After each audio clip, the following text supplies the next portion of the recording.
আমাদের চোখেও এসেছে, আমাদের নজরে এসেছে, আমরা বিষয়টিকে নিয়ে কাজ করছি।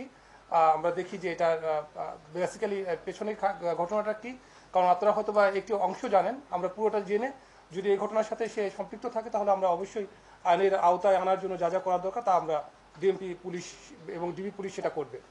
আমরা দেখলাম যে বাইরে কিছু আলামত দেখতে পেলাম, সেগুলো তো দেশের বাইরে অনেকেই এগুলো এক্সপোর্ট করে আনছে, তো সেই বিষয়টা আপনারা কেন তাদেরকে ধরছেন না?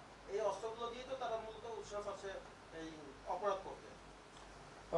ধন্যবাদ। আপনার সেনাবাহিনী ধরেছিল, অনেক কিছু পেয়েছিল, তো আপনারা কেন ডিএমপির পক্ষ থেকে অভিযানটা করছেন? আমরা তাদের কাছে জিজ্ঞাসাবাদ করবো আজকে যে তারা বেসিক্যালি হচ্ছে কোন দোকান থেকে কিনেছে। আপনারা তো বুঝেন যে আইনের কিছু প্রক্রিয়া আছে, তাদের কাছ থেকে স্বীকারোক্তির ক্ষেত্রে তাদেরকে বলতে হবে যে তারা কোন দোকান থেকে নিয়েছে বা কারা তাদেরকে এগুলো সরবরাহ করছে। যারা সরবরাহ করছে বা যে সকল দোকান ইচ্ছাকৃতভাবে এই সন্ত্রাসীদের কাছে এই সকল অস্ত্র বা এই সকল বিষয়গুলো বিক্রি করছে, আমরা তাদেরকে আইনের আওতায় নিয়ে আসবো।